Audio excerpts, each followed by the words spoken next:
మా latest videos కోసం మా ఈ తెలుగు న్యూస్ ఛానల్ సబ్స్క్రైబ్ చేసి గంట సింబల్ యాక్టివేట్ చేసుకోండి.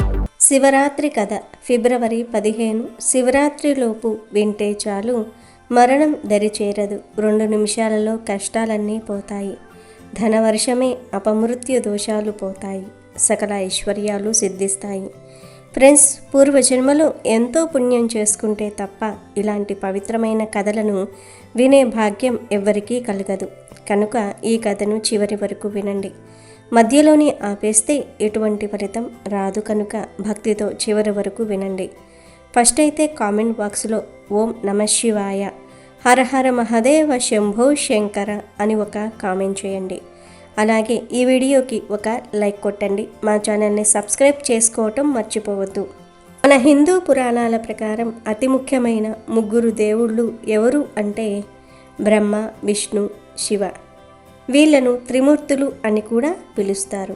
శివుడు ఎల్లప్పుడూ కైలాస పర్వతం మీదనే ఉంటాడు. ఆయన ఎప్పుడూ ధ్యానం చేస్తూ ప్రశాంతంగా ఉంటాడు. మహారాజైన హిమవంతుడి నగరం కైలాస పర్వతానికి దగ్గరలో ఉండేది. హిమవంతుడు స్వర్గలోక మహిళను ప్రేమించి వివాహం చేసుకున్నాడు. వారికి ఒక కుమార్తె పుడుతుంది. ఆమె పేరు పార్వతి.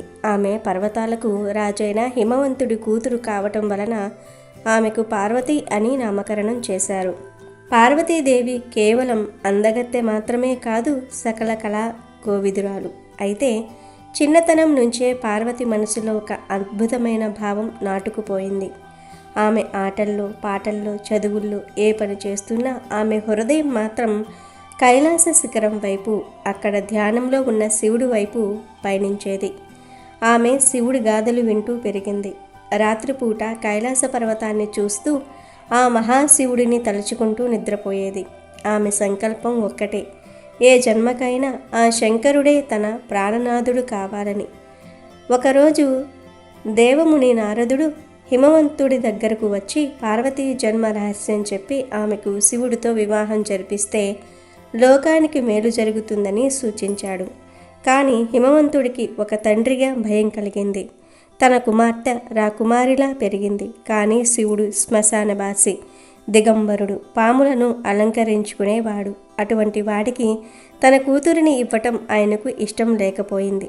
దాంతో హిమవంతుడు పార్వతి మనసు మార్చడానికి ఎన్నో ప్రయత్నాలు చేశాడు. కానీ హిమాలయం ఎంత నిశ్చలంగా ఉంటుందో పార్వతి నిర్ణయం కూడా అంతే దృఢంగా ఉంది. చివరకు తండ్రి ఒప్పుకోక తప్పలేదు. హిమవంతుడు పార్వతిని వెంటబెట్టుకుని కైలాసానికి వెళ్ళి శివుడిని ప్రార్థించి తన కుమార్తెను ఆయన సేవలో ఉండనివ్వమని కోరాడు. శివుడు కళ్ళు తెరవకుండానే ధ్యానముద్రలో ఉండి అంగీకరించాడు. అప్పటి నుండి పార్వతీదేవి ప్రతిరోజు శివుడికి కావలసిన పూజా సామాగ్రిని సిద్ధం చేయటం, ఆయన పరిసరాలను శుభ్రం చేయటం వంటి సేవలు చేస్తూ ఉండేది. అయితే అదే సమయంలో లోకంలో ఒక ఉప్పెన విపత్తు వచ్చింది. తారకాసురుడు అనే రాక్షసుడు తన తపస్సుతో బ్రహ్మను మెప్పించి ఒక వింత వరం పొందాడు. శివుడికి పుట్టబోయే కుమారుడి చేతిలో తప్ప తనకు మరెవరి చేతిలో మరణం సంభవించకూడదని కోరుకున్నాడు. అప్పటికే శివుడి మొదటి భార్య సతీదేవి యజ్ఞగుండంలో ఆత్మాహుతి చేసుకోవటంతో శివుడు తీవ్రమైన వైరాగ్యంలో గాఢమైన సమాధి స్థితిలో ఉన్నాడు. ఆయన వివాహం చేసుకునే అవకాశం లేదని భావించిన తారకాసురుడు దేవతలను పీడించటం మొదలుపెట్టాడు. దేవతలందరూ భయపడి బ్రహ్మదేవుణ్ణి శరణు వేడారు. శివ పార్వతుల కలయిక జరిగితేనే లోకానికి రక్షణ కలుగుతుందని బ్రహ్మ నిశ్చయించాడు. ఈ పని కోసం మన్మధుడిని పిలిపించారు. శివుడి ధ్యానాన్ని భంగం చేసి ఆయన మనసులో పార్వతీ పట్ల అనురాగం కలిగేలాగా చేయమని ఆజ్ఞాపించారు.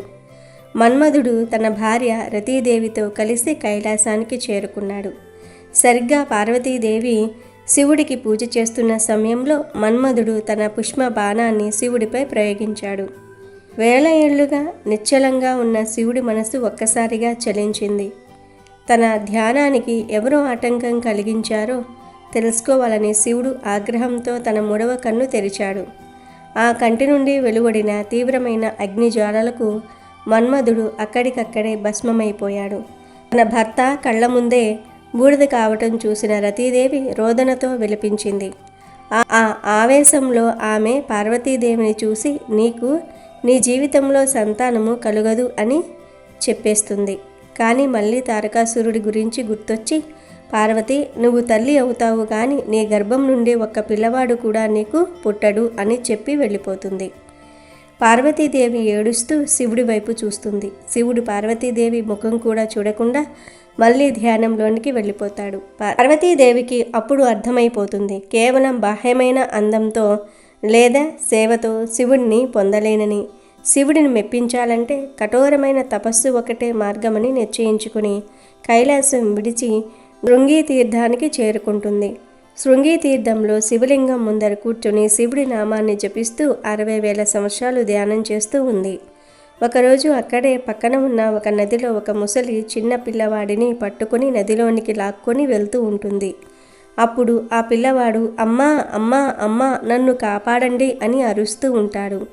ఆ పిల్లవాడు అమ్మా అని అనటంతో పార్వతీదేవి పులకరించిపోయి తపస్సు నుండి లేచి పరిగెత్తుకుంటూ నది వద్దకు వెళ్ళి చేతులు జోడించి ఆ పిల్లవాడిని వదిలిపెట్టు అని ముసలిని ప్రాధేయపడుతుంది. నీవు 60,000 సంవత్సరాలు శివుడి కోసం తపస్సు చేశావు కదా, ఆ తపస్సు ఫలితాన్ని నాకు ధారపోస్తే ఈ పిల్లవాడిని విడిచిపెడతాను అని ముసలి అంటుంది. పార్వతీదేవి నవ్వుతూ ఒక్క క్షణం కూడా ఆలోచించకుండా తన తపస్సును ఆ ముసలికి ధారపోస్తుంది.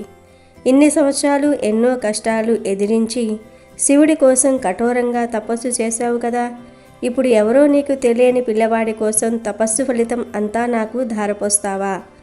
అసలు నీకు శివుడు అంటే ఇష్టం ఉందా లేదా అని ఆ ముసలి నవ్వుతూ ప్రశ్నిస్తుంది. అప్పుడు పార్వతీదేవి ఇలా అంటుంది, ఆ పిల్లవాడు నన్ను అమ్మ అని ప్రేమగా పిలిచాడు కదా, ఎవరైనా ఆపదలో ఉన్నప్పుడు నన్ను తలుచుకుంటే ఎంత పెద్ద పనిలో ఉన్నా వాళ్ళ కోసం స్వయంగా నేనే వచ్చి ఆదుకుంటాను.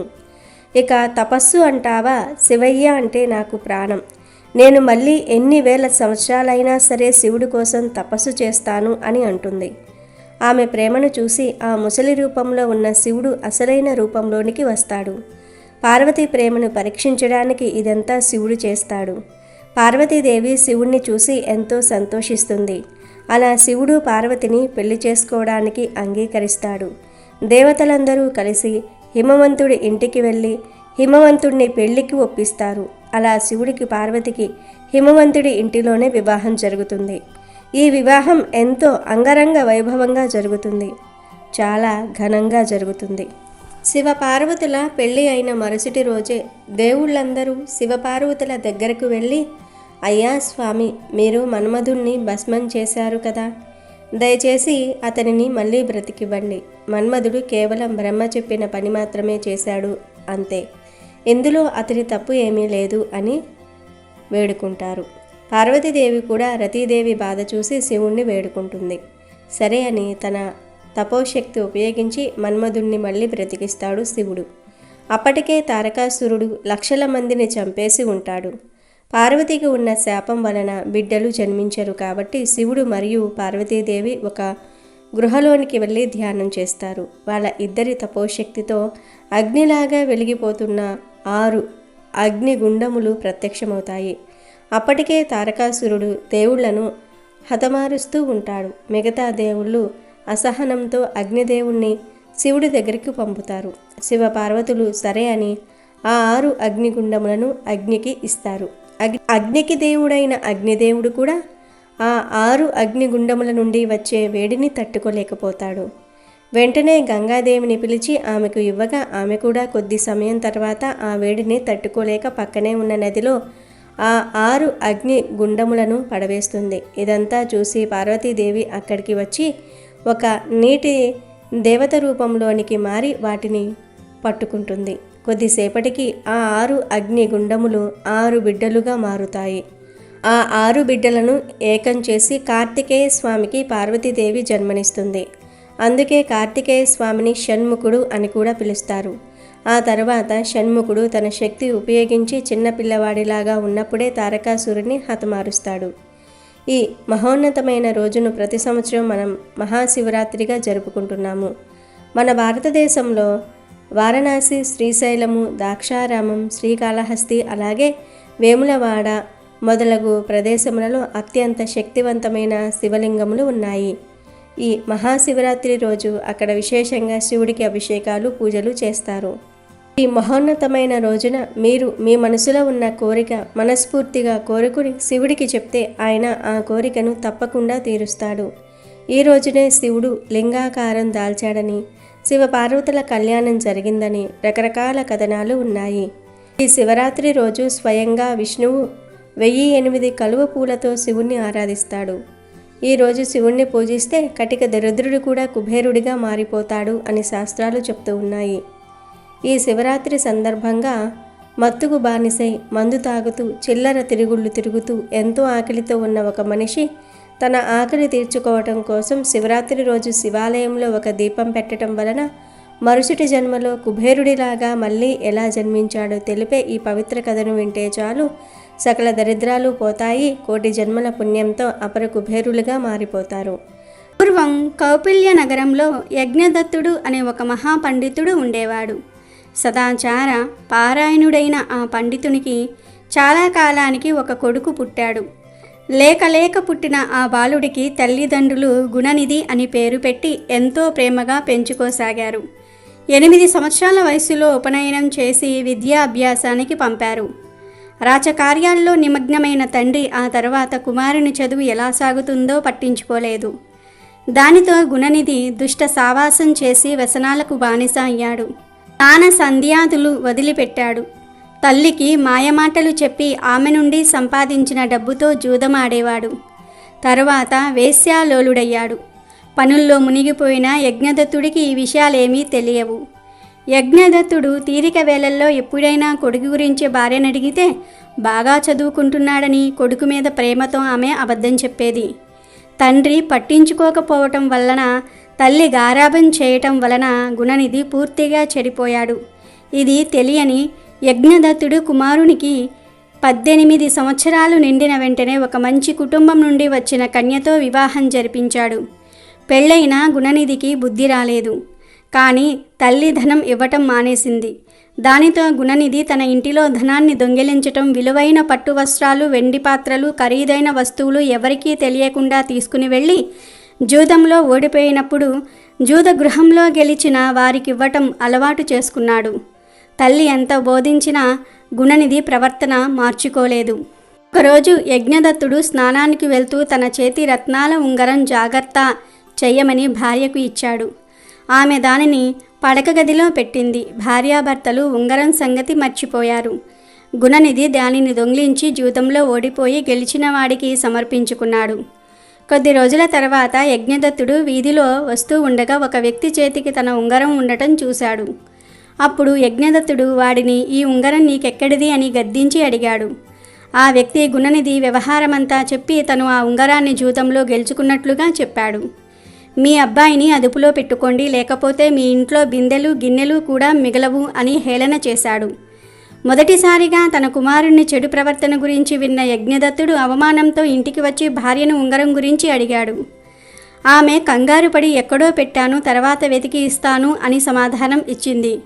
గుణనిధి ఎక్కడా అని అడిగితే చదువుకోవడానికి వెళ్ళాడు అని అబద్ధం ఆడింది. కొడుకు ప్రవర్తన తనకు చెప్పకుండా దాచి వాడిని పాడు చేయటమే కాకుండా ఇప్పటికీ నిజం దాస్తుందని యజ్ఞదత్తుడు భార్యను నిందించాడు. భార్యను ఇంటి నుండి గెంటివేశాడు.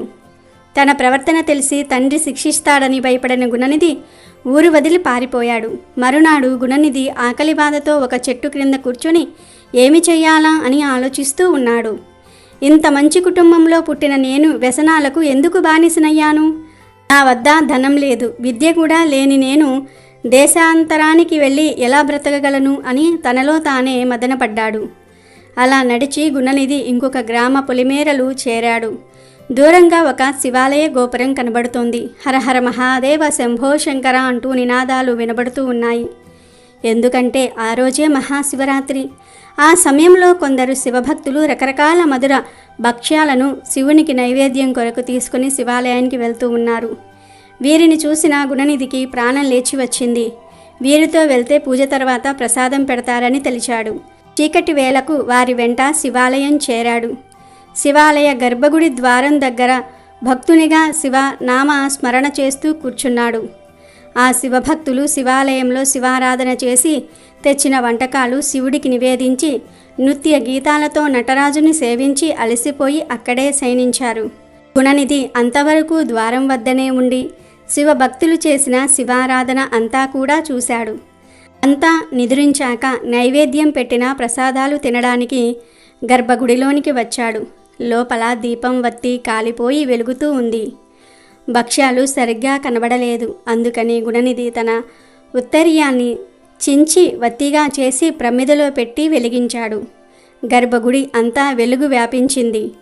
అక్కడ నైవేద్యం పెట్టిన ప్రసాదాలను కొద్దిగా తిని మిగిలినవన్నీ కూడా మూటకట్టుకుని బయలుదేరాడు.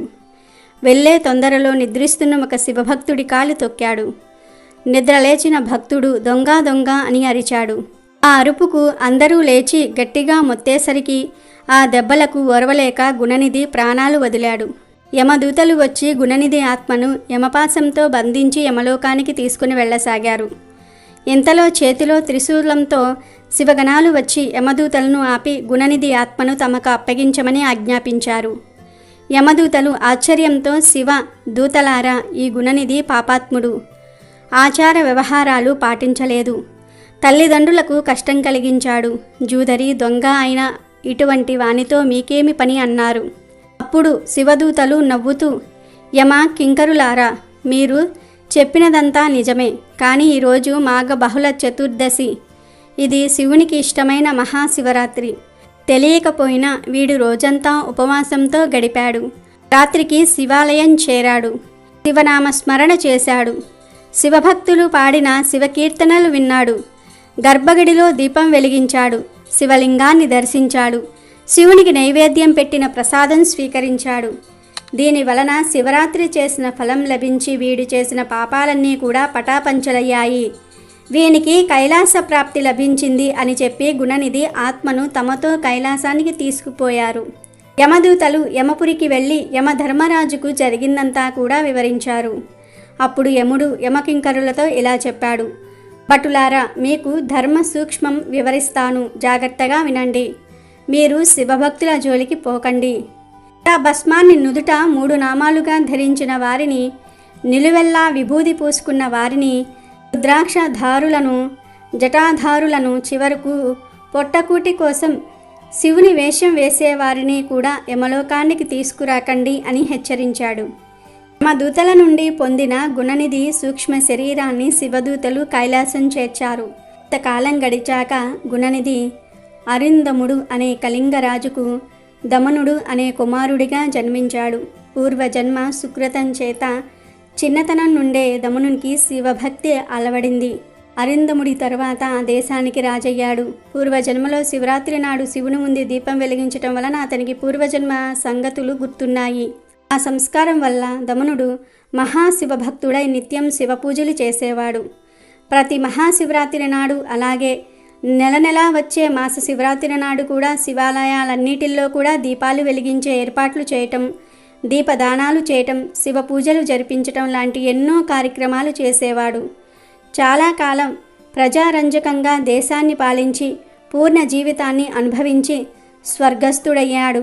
గుణనిధి దమనుడనే కళింగరాజుగా పుట్టి నిత్యం శివారాధన చేయటము, శివాలయాల్లో లెక్క పెట్టలేనన్ని దీపాలను వెలిగించటము, దీపదానాలు చేయటం వలన మరుజన్మలో బ్రహ్మదేవుని మనుమడైన విక్రవసువుకు కుమారుడిగా జన్మించాడు. విక్రవసుడి కుమారుడు కాబట్టి వైశ్రవణుడు అనే పేరుతో పిలిచేవారు. పూర్వజన్మలలో చేసిన పుణ్యం వలన అతనికి పూర్వజన్మ స్మృతి ఉంది. దానితో అతడు ఈ జన్మలో కూడా గొప్ప శివభక్తి అలవడింది. అతడు పవిత్రమైన కాశీనగరం వెళ్ళి గంగానది ఒడ్డున ఒక శివలింగాన్ని ప్రతిష్ఠించాడు. అక్కడ శివదీక్షతో కఠినమైన తపస్సు చేశాడు. ఆ కారణంగా అతడు చిక్కి శల్యమే అస్థిపంజరంలా తయారయ్యాడు. అతని తపస్సుకు సంతోషించిన శివుడు సతీ సమేతంగా అతని ముందు ప్రత్యక్షమయ్యాడు. శంకరుని స్పర్శతో వైశ్రవునికి పూర్వరూపం వచ్చింది. వైశ్రవణుడు కళ్ళు తెరిచి చూశాడు. ఎదురుగా శివుడు, శివుడికి ఎదురుగా సతీదేవి కనబడ్డారు. నేనెంత తపస్సు చేస్తే మాత్రం ఏమి లాభం? నా స్వామికి ఎల్లప్పుడూ దగ్గరగా ఉండే ఈమె ఇంకెంత గొప్ప తపస్సు చేసిందో అని తలుస్తూ ఆమె వైపు రెప్పవేయకుండా చూడసాగాడు. అలా పార్వతీదేవిని చూసి అసూయ పడటం వలన అతని కన్ను ఒకటి పగిలిపోయింది. వైష్ణవునుడి తీరు నచ్చని సతీదేవి స్వామికి ఏదో చెప్పబోయింది. ఇంతలో శంకరుడు నవ్వి దాక్షాయినితో, ఈ వైష్ణవునుడు నా భక్తుడు, మన పుత్రిని వంటివాడు, కేవలం నీ తపస్సు యొక్క గొప్పతనం తలుచుకుని అసూయ పడుతున్నాడు, అంతే తప్ప వేరే కారణంతో కాదు అని ఆమెకు చెప్పాడు.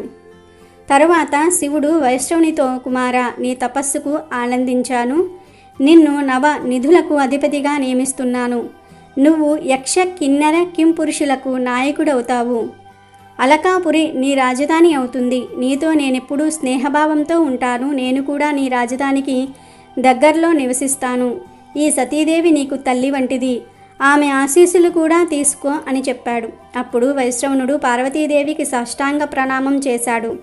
పార్వతీదేవి సంతోషించి, నాయనా, నీ శివభక్తి నిర్మలమైన దినదినాభివృద్ధి పొందుగాక, అసూయతో నన్ను చూసిన నీ మిగిలిన కన్ను ఎరుపు రంగుతో అందరినీ ఆకర్షిస్తుంది, నా యందు అసూయ పొందిన కారణంగా నీవు కుబేర నామంతో పిలువబడతావు అని ఆశీర్వదించింది.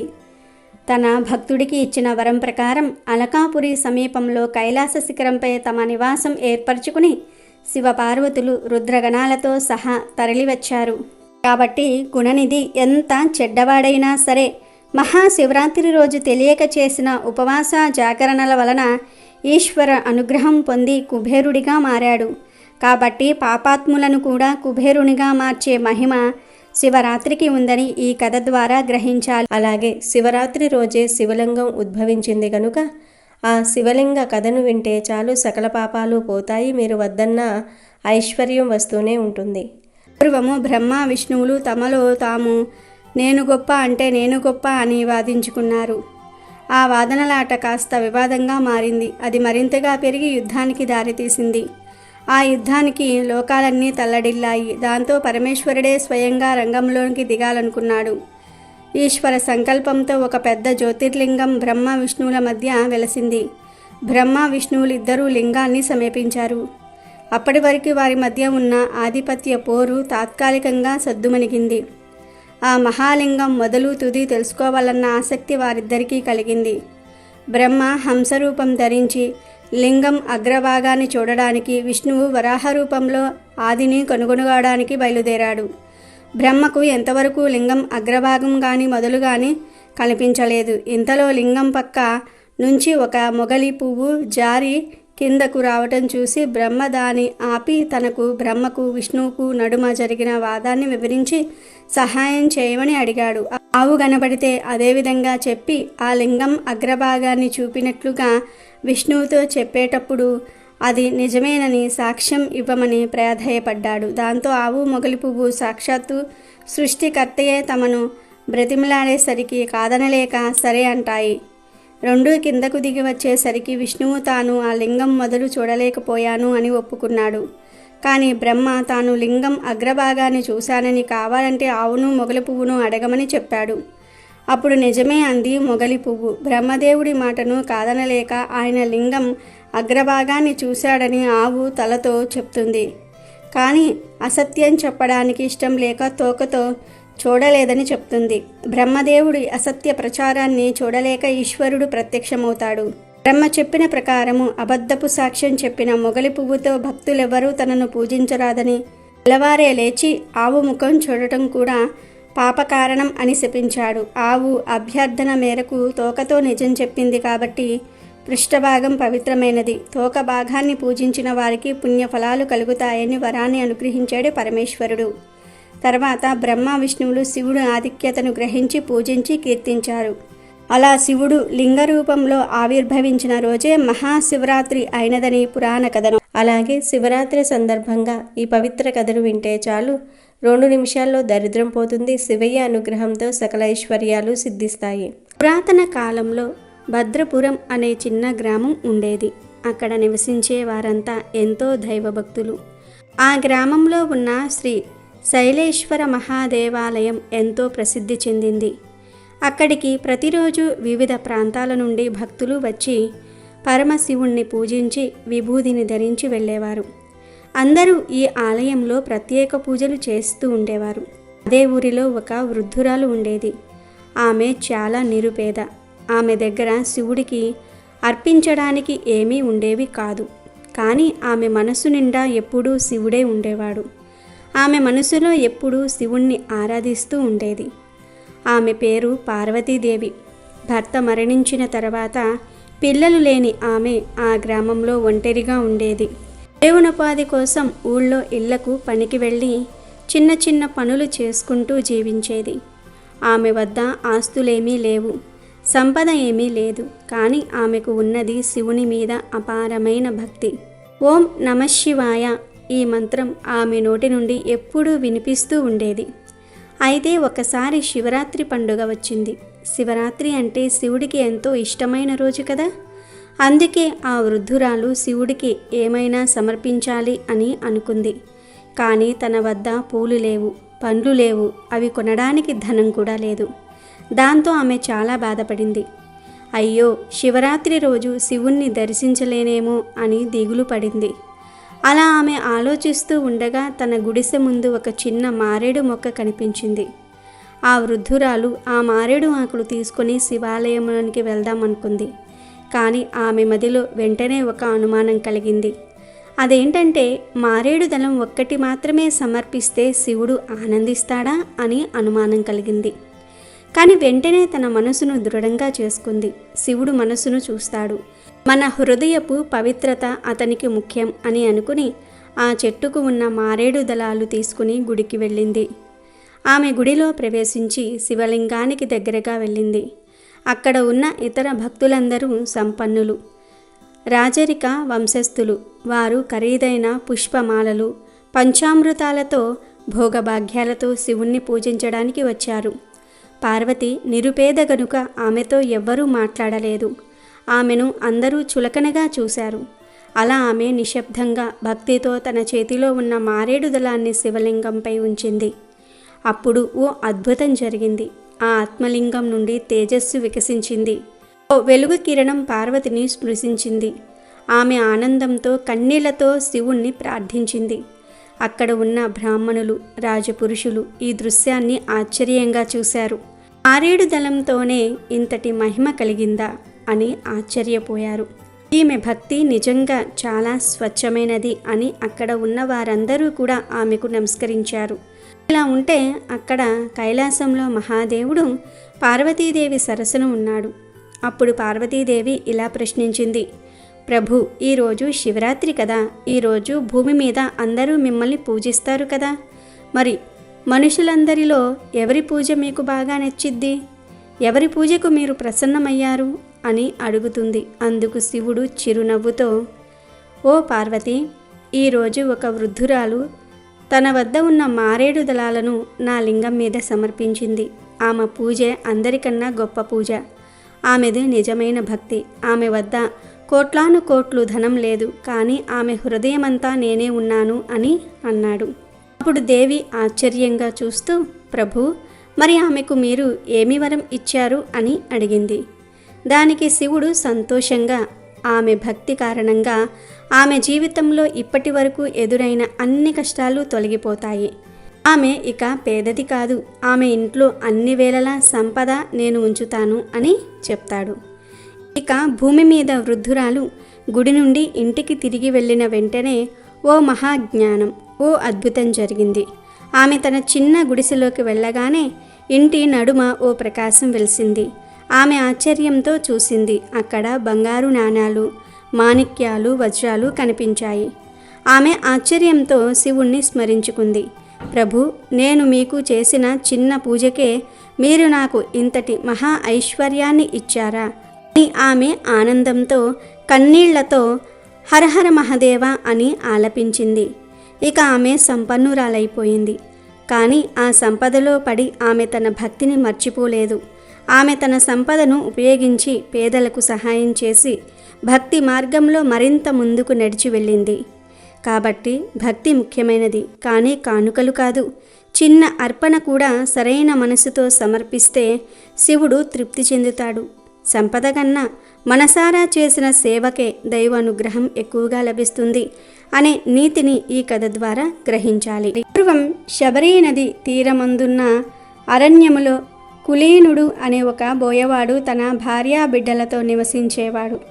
అతను వేట తప్ప మరొక ఆలోచన లేని కడుమూర్ఖుడు. వేటకు పోవుట, జంతువులను చంపి వాటిని కాల్చి తాను తిని తన భార్యా బిడ్డలకు తినిపించుట తప్ప అతనికి మరేదియూ తెలియదు. అతడు జంతువులను వేటాడటంలో నేర్పు గలవాడు. క్రూర మృగములు సైతం ఆ బోయవానిని చూసి భయపడి పారిపోయేవి. అందుచేత అతడు అడవిలో నిర్భయముగా తిరిగేవాడు. ప్రతి దినము వలె ఒకనాడు వేటకు వెళ్ళగా ఆనాడు జంతువులేమీ కంటపడలేదు. సాయంకాలమవుతుంది. కులీనుడికి వట్టి చేతులతో ఇంటికి వెళ్ళుటకు మనసు అంగీకరించినందున చీకటి పడిన తరువాత అక్కడ ఉన్న మారేడు చెట్టు పైకెక్కి జంతువుల కొరకు ఎదురు చూడసాగాడు. తెల్లవారుతున్న కొలది చలి ఎక్కువై మంచు కురుస్తున్నందున కులీనుడు చెట్టు కొమ్మలను దగ్గరకు లాగి వాటితో తన శరీరాన్ని కప్పుకోసాగాడు. ఆ కొమ్మలకు ఉన్న ఎండుటాకులు రాలి చెట్టు కింద ఉన్న శివలింగము మీద పడినవి. ఆ రోజు మహాశివరాత్రి. అందులో బోయవాడు పగలంతా తిండి తినక రాత్రంతా జాగరణతో ఉన్నాడు. తనకు తెలియకపోయినను మారేడు వ్రతములు శివలింగముపై పడినవి. ఇంకేమున్నది, శివరాత్రి మహిమ బోయవాడికి సంప్రాప్తించెను. మాఘమాసంలో కృష్ణపక్ష చతుర్దశి రాత్రి అందయు జాగరణ, పైగా శివలింగముపై బిల్వ పత్రములు ఉండుట, తిండి లేక ఉపవాసముండుట ఇవన్నీ ఆ బోయవానికి మేలు చేసినవి. మరణములకు హెచ్చు తగ్గులు గాని శిశు వృద్ధ భేదములు గాని లేవు. పూర్వజన్మలో చేసుకున్న పాపపుణ్యములను బట్టి మనుజుడు తన జీవితమును గడపవలసినదే. మరికొన్ని సంవత్సరములకు ఆ బోయవాడికి వృద్ధాప్యము కలిగి మరణమాసన్నమై ప్రాణములు విడిచెను. వెంటనే యమభటులు వచ్చి వాని ప్రాణములు తీసుకొని పోవుచూ ఉండగా కైలాసము నుండి దేవదూతలు వచ్చి యమదూతల చేతిలోనున్న బోయవాని జీవాత్మను తీసుకొని శివుని దగ్గరకు పోయిరి. యమభటులు చేయునది లేక యముడి దగ్గరికి వెళ్ళి యమునితో జరిగింది చెప్పిరి. అప్పుడు యముడు కొంత తడవు ఆలోచించి కాసేపటి తర్వాత శివుని వద్దకు వెళ్ళెను. శివుడు, పార్వతి, గణపతి, కుమారస్వామి, తుంబుర, నారదాది గణములతో కొలువు తీరియున్న సమయంలో యముడు వచ్చి శివుడికి నమస్కరించెను. అప్పుడు ఉమాపతి యముడిని దీవించి ఉచిత ఆసనమిచ్చి కుశల ప్రశ్నలడిగి వచ్చిన కారణమేమని ప్రశ్నించెను. అంతట యముడు, మహేష, చాలా దినములకు మీ దర్శన భాగ్యము కలిగినందులకు మిక్కిలి ఆనందించుచున్నాను. మీ దర్శన కారణమేమనగా ఇంతకు ముందు మీ దూతలు తీసుకువచ్చిన బోయవాడు మహాపాపి, క్రూరుడు. దయా దాక్షణ్యాలు లేక అనేక జీవహింసలు చేసి ఉన్నాడు. ఒక దినమున అనగా మహాశివరాత్రి నాడు తాను యాదృచ్ఛికముగా జంతువులు దొరకనందున తిండి తినలేదు. జంతువులను వేటాడుటకు ఆ రాత్రి అంతయు మెలకువగా ఉన్నవాడే గాని చిత్తశుద్ధితో తాను శివలింగమును పూజించలేదు. కనుక అతనిని కైలాసం నుండి తీసుకున్నట్లు భావ్యమా? అంత మాత్రమున అతనికి కైలాసము దొరుకునా అని యముడు విన్నవించుచున్నాడు. అప్పుడు శివుడు, యమధర్మరాజా, నాకు ప్రీతికరమైన మహాశివరాత్రి పర్వదినమందు బిల్వ పత్రములు నాపై వేసి తిండి తినక జాగరణతో ఉన్న ఈ బోయవాడు కూడా పాప ముక్తుడు కాగలడు.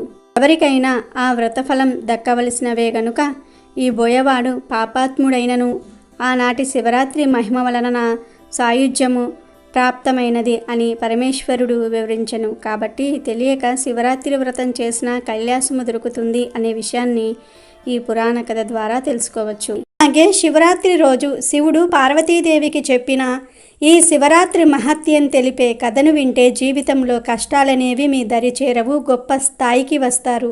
ఒకనాడు కైలాస పర్వత శిఖరముపై పార్వతీ పరమేశ్వర్లు సుఖాసీనులై ఉండగా పార్వతి శివునితో అన్ని వ్రతములలోనూ ఉత్తమమగు వ్రతమును భక్తి ముక్తి ప్రదాయకమైన దానిని తెలుపుమని కోరుకున్నది.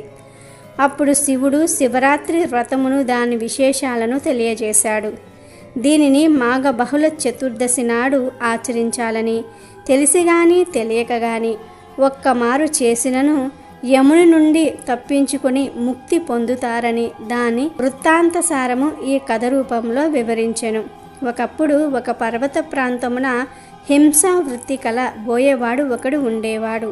అతడు ప్రతి ఉదయం కూడా అడవికి వేటకు వెళ్ళి సాయంత్రం ఏదైనా మృగమును చంపి తెచ్చుకొని కుటుంబాన్ని పోషించేవాడు. కానీ ఒకనాటి ఉదయమున బయలుదేరి వెళ్ళి అడవంతా కూడా తిరిగిన ఒక్క మృగము కూడా దొరకలేదు. ఆ రోజు చీకటి పడుతూ ఉన్న ఉత్త చేతులతో ఇంటికి వెళ్ళడానికి మనస్కరించక వెనుతిరిగెను. దారిలో అతనికొక తటాకము కనిపించెను. ఏవైనా మృగాలు నీరు త్రాగుట కోసం అచ్చటికి తప్పకుండా వస్తాయని వేచి ఉండి వాటిని చంపవచ్చునని ఆలోచించి దగ్గరనున్న ఒక చెట్టెక్కి తన చూపులకు అడ్డముగా ఉన్న ఆకులను కాయలను విరిచి కింద పడవేయసాగాను. చలికి శివశివాయని వణుకుచూ విల్లు వెక్కిపెట్టి మృగాల కోసం వేచియుండెను. మొదటి జామున ఒక పెంటిలేడి నీరు త్రాగుటకు అక్కడకు వచ్చెను. వ్యాధుడు దానిపై బాణము విడవబోగా లేడి భయపడక, వ్యాధుడా, నన్ను చంపకుము అని మనుష్య వాక్యులతో మాట్లాడెను. వ్యాధుడు ఆశ్చర్యపడి, మనుషుల వలె మాట్లాడుతూ ఉన్నావు, నీ సంగతి తెలుపుమని కోరుకున్నెను. దానికి జింక, నేను పూర్వజన్మమున రంభయను అప్సరసను, హిరణ్యాక్షుడను రాక్షసరాజును ప్రేమించి శివుణ్ణి పూజించట మరిచితిని. దానికి రుద్రుడు కోపించి, కామాంతురమైన నీవు నీ ప్రియుడును జింకలుగా 12 ఏళ్లు గడిపి ఒక వ్యాధుడు బాణముతో చంపనుండగా శాప విముక్తులవుతారని సెలవిచ్చెను. నేను గర్భిణిని, అవధ్యను గనుక నన్ను వదులుము. మరొక పెంటి జింక ఇచ్చటికి వచ్చును, అది బాగుగా బలిసి ఉన్నది, కావున దానిని చంపుము. లేనిచో నేను వసతికి వెళ్ళి ప్రసవించి శిశువును బంధువులకు అప్పగించి తిరిగి వస్తాను అని అతన్ని ఒప్పించి వెళ్ళిపోయింది. 2వ జాము గడిచెను. మరొక జింక కనిపించెను. వ్యాధుడు సంతోషించి విల్లెక్కు పెట్టి బాణము విడవబోగా అది చూసిన జింక భయపడి మానవ వాక్కులతో, ఓ వ్యాధుడా, నేను విరహముతో కృషించి ఉన్నాను, నాలో మేధో మాంసములు లేవు, నేను మరణించినా నీ కుటుంబానికి సరిపోను.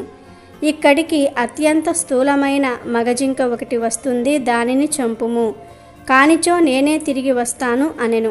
ఆ వేటగాడు దానిని కూడా విడిచిపెట్టెను. 3వ జాము వచ్చెను. వ్యాధుడు ఆకలితో జింక కోసం చూస్తూ ఉన్నాడు. అంతలో ఒక మగజింక అక్కడికి వచ్చెను. వింటితో బాణము విడవబోగా ఆ మృగము వేటగాడిని చూసి, మొదటి 2 పెంటి జింకలు తన ప్రియురాల్ని తానే చంపెనా అని ప్రశ్నించెను. అందుకు వ్యాధుడు ఆశ్చర్యపడి, 2 పెంటి జింకలు మరలి వచ్చుటకు ప్రతిజ్ఞ చేసి వెళ్ళినవి నిన్ను నాకు ఆహారముగా పంపుతాయని చెప్పాయని అన్నాడు. ఆ మాట విని, నేను ఉదయాన్నే మీ ఇంటికి వచ్చెదను, నా భార్య ఋతుమతి, ఆమెతో గడిపి బంధుమిత్రుల అనుజ్ఞ పొంది మరలా వస్తాను అని ప్రమాణములు చేసి వెళ్ళెను. ఇట్లు 4 జాములు గడిచి సూర్యోదయ సమయంలో వ్యాధుడు జింకల కొరకు ఎదురు చూస్తూ ఉండెను. కొంతసేపటికి ఆ 4 జింకలను వచ్చి, నన్ను మొదట చంపుము, నన్నే మొదట చంపుమని అనుచు వ్యాధుని ఎదుట మోకరిల్లెను. అతడు మృగముల సత్యనిష్టకు ఆశ్చర్యపడెను. వానిని చంపుటకు అతని మనస్సు ఒప్పుకోలేదు. తన హింసా వృత్తిపై జుగుప్స కలిగెను. ఓ మృగములారా, మీ నివాసములకు వెళ్ళుము, నాకు మాంసము అక్కరలేదు. మృగములను బెదిరించుట, బంధించుట, చంపుట పాపము. కుటుంబము కొరకు ఇక నేనెప్పుడూ కూడా పాపము చెయ్యను. ధర్మముకు దయ మూలము, దమయము సత్యఫలము. నీవు నాకు గురువు, ఉపదేష్టవు. కుటుంబ సమేతముగా నువ్వు వెళ్ళుము. నేనిక సత్యధర్మమును ఆశ్రయించి అస్త్రములను వదిలి పెట్టుదును అని చెప్పి ధనుర్బాణములను పారవేసి మృగములకు నమస్కారం చేసుకొని ప్రదక్షిణమాచరించి నమస్కరించెను. అంతలో ఆకాశమున దేవ దుంతుబటులు మ్రోగెను. పుష్పక సృష్టి కురిసెను. దేవదూతలు మనోహారమగు విమానమును తెచ్చి ఇట్లనిరి, ఓ మహానుభావ, శివరాత్రి ప్రభావమున నీ పాతకము క్షీణించినది, ఉపవాసము జాగరణము జరిపితివి, తెలియకయే యమమునను పూజించితివి. నీవెక్కినది బిల్వ వృక్షము, దాని క్రింద స్వయంభూ లింగమొకటి గుబురులో మరుగుపడి ఉన్నది. నీవు తెలియకయే బిల్వపత్రములు త్రుంచివేసి శివలింగాన్ని పూజించితివి. సశరీరముగా స్వర్గమునకు వెళ్ళుము. మృగరాజా, నీవు సకుటుంబముగా నక్షత్ర పదము పొందుము అన్నారు. ఈ కథ వినిపించిన పిదప పరమేశ్వరుడు పార్వతితో ఇట్లనెను, దేవి, ఆ మృగ కుటుంబమే ఆకాశమున కనిపించు మృగశిర నక్షత్రము. 3 నక్షత్రములలో ముందున్న 2 జింక పిల్లలు, వెనుకనున్న 3వది మృగి. ఈ 3టిని మృగశీర్షమందురు. దాని వెనుక నుండు నక్షత్రములలో ఉజ్వలమైనది లుబ్ధక నక్షత్రం. కాబట్టి శివరాత్రి లోపు ఈ కథలు వింటే చాలు, మరణం దరి చేరదు. 2 నిమిషాల్లో కష్టాలన్నీ పోతాయి, ధనవర్షమే, అపమృత్యు దోషాలు పోతాయి, సకల ఐశ్వర్యాలు సిద్ధిస్తాయి. వీడియో నచ్చితే లైక్ చేయండి, షేర్ చేయండి, బట్ సబ్స్క్రైబ్ చేసుకోవడం మర్చిపోవద్దు.